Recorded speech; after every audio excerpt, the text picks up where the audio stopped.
Story 1. The Lost Guest of Disneyland. I've always been a Disney fanatic. Every year, my family made a tradition of visiting Disneyland, and no matter how old I got, I still felt that childhood magic walking through those gates. But last summer, something happened that made me question everything I thought I knew about the happiest place on Earth. It started with a simple mistake. We had been in the park all day, hitting every ride we could. By the time night fell, my feet were aching, and I just wanted one last experience before heading back to the hotel.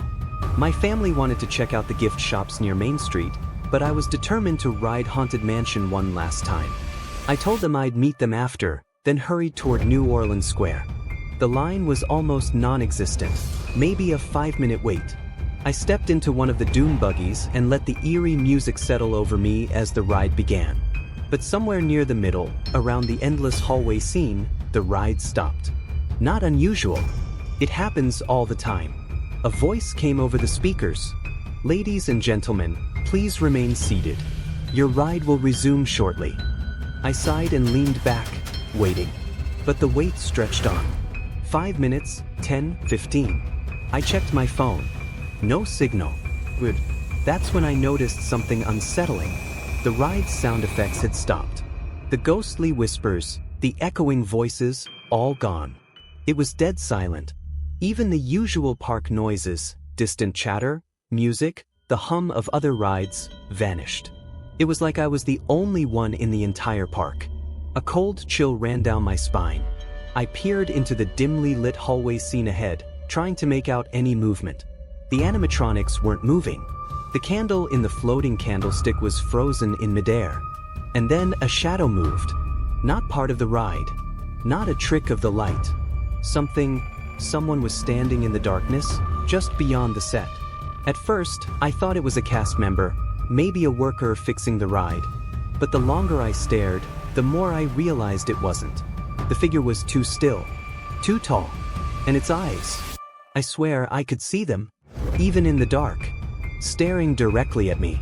I gripped the safety bar, my pulse hammering. Hello?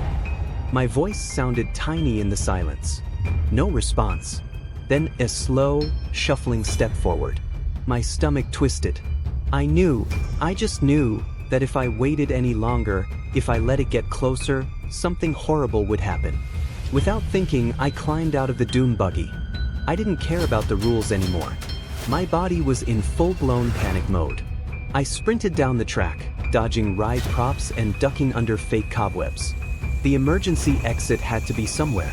Behind me, I heard footsteps. Heavy, dragging footsteps. I ran faster. My breath was ragged, my legs burning. The sound of footsteps grew louder, closer. I swear I could hear breathing right behind me. Then, finally, I spotted a dim red exit sign. I pushed through the door, expecting alarms to blare. But nothing happened. I stumbled into a back hallway, one of those hidden service areas Disney doesn't want guests to see. Exposed pipes. Flickering fluorescent lights. No theming. I didn't stop running until I found a door leading back outside. I burst into the cool night air and nearly collapsed on the pavement. The moment I stepped back into the public area of the park, the sounds returned. Music, laughter, chatter. It was like I had crossed a threshold. Dazed, I looked around. Everything was normal. People were happily strolling. Cast members were smiling. Like nothing had happened. Shaking, I pulled out my phone. It was working again. And that's when I noticed the time. I had only been gone for 4 minutes. But to me, it had felt like an hour. I never told my family what happened. I didn't want them to think I was losing it. But later that night, lying in bed at the hotel, I couldn't shake this feeling. So I did some digging. And what I found still makes my skin crawl. Apparently, Disneyland has a lot of ghost stories. But one in particular caught my eye. In the early 2000s, a man disappeared on the Haunted Mansion ride. Security footage showed him boarding the dune buggy alone, but he was never seen getting off. They searched the ride for days. He was never found. To this day, no one knows what happened to him. But I have a horrible, horrible feeling. I do. And I think he's still there. Waiting. Story 2. Hello listeners, comment where you are listening from and don't forget to hit the subscribe button. The last ride? I've always loved Disney World. The way it makes you feel like you've stepped into another reality where nothing bad ever happens, where everything is safe, bright, and carefully controlled. I've been going since I was a kid, and even now, as an adult, that feeling never really went away. But my last trip?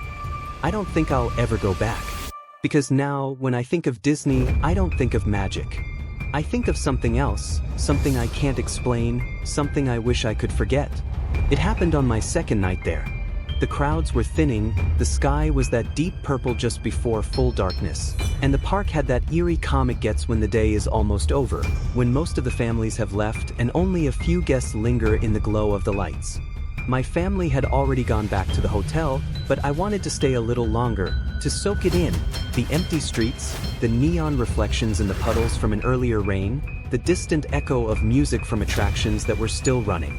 There's something surreal about Disney at night, when it's almost deserted, when you catch glimpses of the park without its carefully controlled crowd, when you start noticing things you normally wouldn't.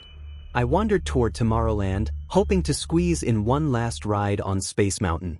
I had always loved how it felt like you were hurtling through the unknown, the stars spinning around you, the weightless drops in the dark.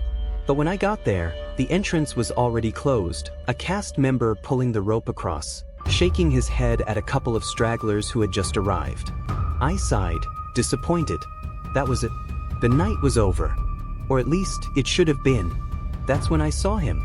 A cast member standing just outside the main entrance, half hidden in the shadows near what looked like a maintenance door.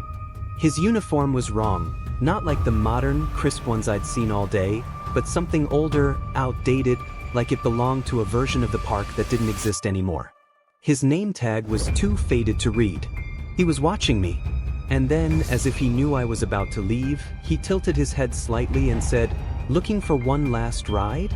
His voice was off, flat, like he was reading from a script, like he had said those exact words 1,000 times before. Something in my stomach twisted. But I nodded. Without another word, he turned and started walking, and like an idiot, I followed him. He led me down a narrow walkway I had never noticed before, a path hidden between two buildings, the kind of place guests weren't supposed to go. The air changed as soon as we stepped onto that path. Thicker, warmer, like the walls were pressing in slightly. The paint was peeling. The pavement was cracked. And then I smelled it. Faint at first, just beneath the surface, like something decomposing far away. But with each step, it grew stronger. I swallowed hard. "This is still Space Mountain, right?" I asked. The man turned to look at me, and his mouth stretched into a too-wide smile, one that didn't reach his eyes. "A special version," he said. "No wait time." Every instinct in my body screamed at me to turn around. But I didn't.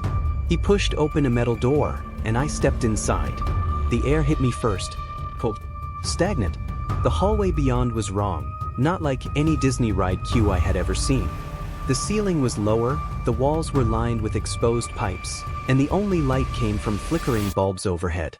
My footsteps sounded too loud, like the walls were pressing in, absorbing sound. I turned to ask the man another question, but he was gone. The door was shut. My chest tightened. I exhaled slowly, trying to shake off the sudden unease.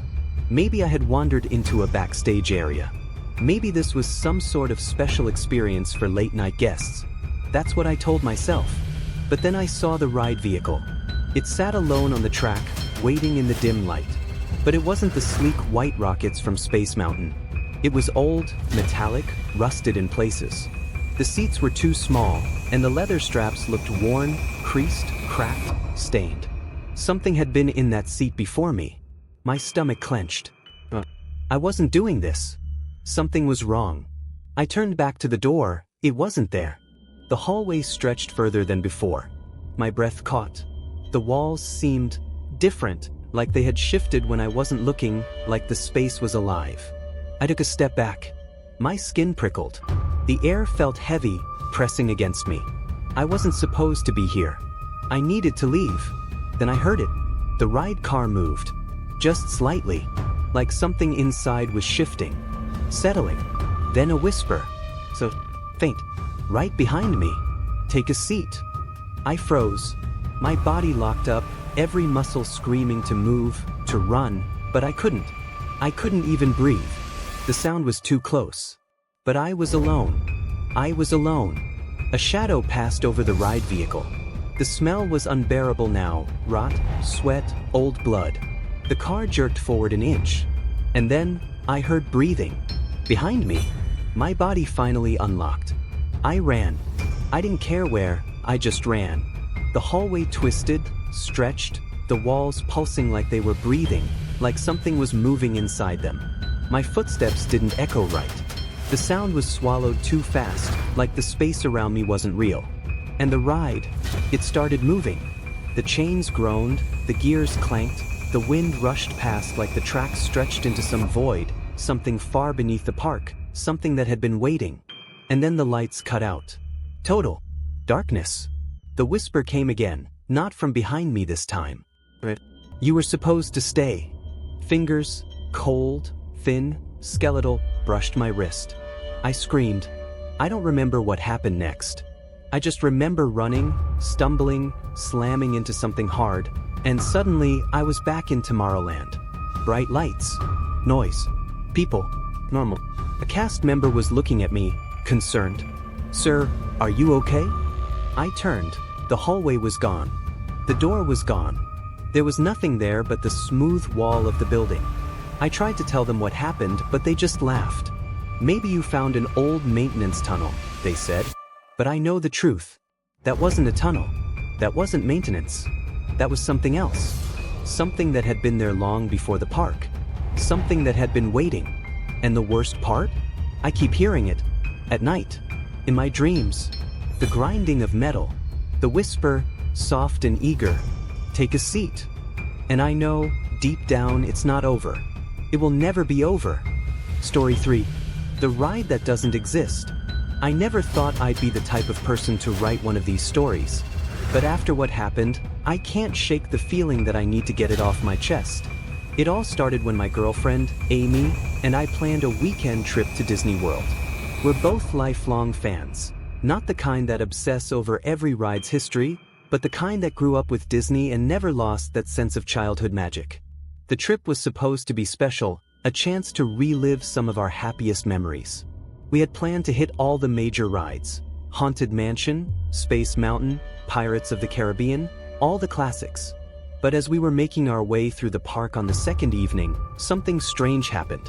Amy grabbed my arm and pointed toward a small, unassuming sign wedged between two larger attraction banners near Tomorrowland. The sign was old, faded, and slightly warped from Florida's relentless humidity. The Neverland Ride, A Journey with Peter. I frowned. I don't remember this ride. Do you? Amy shook her head. No, but it sounds cool. Maybe it's new. That didn't make sense. Disney's new attractions were always heavily advertised, and I had never heard a single mention of this ride online or from Disney's official channels. There was no line, just a dimly lit path leading past the sign into what looked like a small, cavern-like entrance. We exchanged nervous glances. But curiosity got the better of us, and we stepped inside. The moment we crossed the threshold, I felt something was off. The air was thick, stagnant, and smelled faintly of something metallic, like rust or blood. The passageway was narrow, with old lanterns flickering along the walls, barely illuminating the way. We reached a loading platform where a single ride vehicle sat waiting. It looked like the kind you'd see on Peter Pan's flight, small, hanging from an overhead rail, but there was something off about it. The paint was peeling and the pixie dust detailing along the edges was smeared, almost like it had been hastily repainted over something else. No cast members were present, and there were no safety instructions, no cheerful voice guiding us onto the ride. Just an eerie silence. Amy hesitated, gripping my hand. Maybe we should leave. I was about to agree when suddenly, a voice crackled through unseen speakers. For now, the journey begins. Something about the voice felt unnatural, distorted. But before we could second-guess it, the ride vehicle lurched forward, forcing us to jump in quickly or be left behind. And the ride started like any other Disney dark ride. We entered a dimly lit scene designed to look like London at night. Below us, the rooftop stretched out, tiny glowing lights mimicking a sleeping city. "You can fly, you can fly, you can fly," played faintly in the background, warped and sluggish like an old vinyl record. Then things started to change. The sky above us wasn't the painted glow-in-the-dark stars that other Peter Pan rides used. It was wrong. Too deep. Too empty. It felt like staring into something infinite, something that could swallow you whole. Our vehicle jerked violently as we soared toward Neverland, dipping into an artificial cloud layer. Everything became eerily silent. Then, the ride sped up, too fast for a Disney attraction. The fake clouds blurred around us, and suddenly, we weren't in Neverland at all. Instead of vibrant greens and blues, the landscape below was dead, lifeless. The water was black, thick, unmoving. The island was covered in twisted trees and charred remains of what might have once been buildings. And the characters, Peter, Wendy, the Lost Boys, they were there, but they weren't right. Peter stood in the middle of the clearing, his face pale, his eyes black voids. His grin stretched too wide, almost splitting his cheeks. Wendy was hanging from a tree by her wrists, her body limp. The Lost Boys stood behind Peter, still as statues, their faces blank, eyes missing entirely. Then Peter moved. His head snapped toward us, and the ride vehicle came to a sudden, jarring stop. The lights flickered, and for the first time, I realized the ride wasn't on a track. We were suspended, floating in midair. The overhead speakers crackled again. "You shouldn't be here." Amy whimpered beside me, clutching my arm so tightly it hurt. Peter took a step forward. "But now that you are." The lights cut out completely. The music warped into a horrible, distorted shriek. I felt something cold brush against my arm. A hand? A rope? I couldn't tell. The ride vehicle dropped, free-falling through absolute darkness. Then we stopped. And no longer in the ride. We were in a room, no a cell.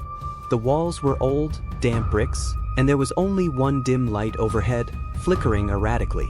The ride vehicle was gone, replaced by rusted metal chairs. Amy was gripping mine so hard I thought her fingers might break. A door creaked open on the far side of the room, revealing a dark hallway stretching beyond. Footsteps echoed toward us. A voice, deeper now, more sinister, whispered, "Run." We didn't hesitate. We bolted down the hallway, our footsteps slamming against the stone floor. The walls on either side had small, iron-barred windows. I glimpsed shadows moving behind them. Figures, twisted and wrong, with glowing eyes watching us.